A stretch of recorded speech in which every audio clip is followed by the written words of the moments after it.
Imagine you are living on land your family has worked for generations.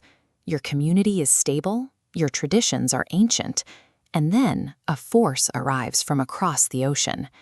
They carry steel weapons, ride animals you've never seen, and hold a single, violent goal: to claim your home as their own. In 1492, this scenario unfolded across two entire continents. It was the start of a campaign that dismantled civilizations across the Western Hemisphere, proving that the Americas were anything but an empty wilderness. Centuries before European landfall, the Americas were home to empires that mastered complex irrigation, highly precise mathematics, and massive-scale urban engineering. This is what remains of the Aztec world. Their capital, Tenochtitlan, supported a larger population and utilized more advanced water management systems than London did during the same era. Across the northern plains and forests, thousands of distinct tribal nations lived in a state of high-functioning ecological balance. While these groups were diverse, many shared a common relationship with the environment. They did not view the earth as property to be partitioned and sold. Instead, they functioned on the principle that humans belonged to the land they inhabited. That balance was broken when Christopher Columbus arrived in 1492. He was lost at sea, convinced he had reached the coast of India, and he viewed every person he met through that lens of confusion. The indigenous people initially treated these arrivals as guests. They offered them food, water, and gifts of gold, welcoming the strangers into their world. These populations had no way of knowing that their hospitality would be used against them as a strategic weakness. Columbus's own diary reveals the shift in intent. He noted that the natives were so generous and peaceful that they would be easy to subjugate. In his writing, the objective moved instantly from discovery to the systematic enslavement and destruction of the people who had fed him.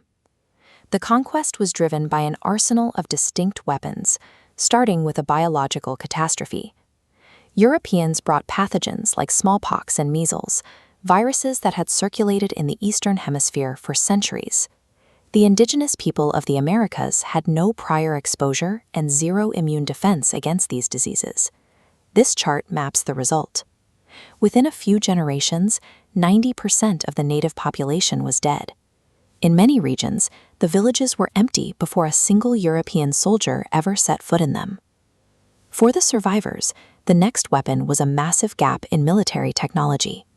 Native warriors fought with wood and stone. They were met with iron armor, cannons, and the introduction of the horse, a terrifying animal that had not existed in the Americas for over 10,000 years. There was also a clash of values. To the indigenous societies, gold was a material for art and religious devotion. To the invaders, it was purely currency. This greed led to the active erasure of the continent's history. Conquerors melted down countless cultural artifacts into raw bullion and burned ancient libraries to the ground, viewing thousands of years of knowledge as obstacles to wealth. As the expansion moved into North America, the tactics shifted toward ecological warfare. On the Great Plains, millions of people relied on the bison for every aspect of their survival, from their food and clothing to the hides used for their shelters. The government recognized that they could defeat these nations by destroying their food supply. They encouraged the systematic slaughter of the bison, often shooting them from passing trains for sport.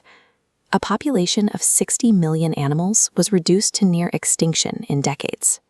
Stripped of their primary resource, indigenous groups were forced to rely on military forts for meager rations. The final stage of land seizure was the weaponization of the law. The government used signed treaties to promise permanent land rights in exchange for peace. The United States signed over 500 of these treaties.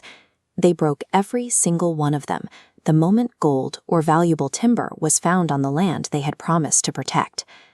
This legal deception led directly to the 1830 Trail of Tears. Thousands died from cold and hunger during forced marches, turning the original inhabitants of the continent into refugees on their own land.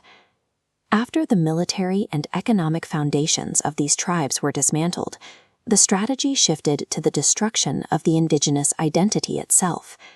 the state began taking Native children from their families and placing them in strict boarding schools designed to erase their heritage. At these schools, the staff cut the children's hair, banned their native languages, and replaced their birth names with English ones. The schools operated under the motto, "Kill the Indian, save the man." This policy successfully wiped out dozens of ancient languages and severed the connection between generations. Today, the wealth of the modern world is built directly on top of the graves of these dismantled civilizations. The survivors remain marginalized on reservation lands, where they continue to deal with the long-term effects of systemic poverty and historical trauma. The colonization of the Americas is a stark record of how quickly technological power and greed can destroy human life. Yet, despite this comprehensive arsenal of erasure, the indigenous spirit still survives today.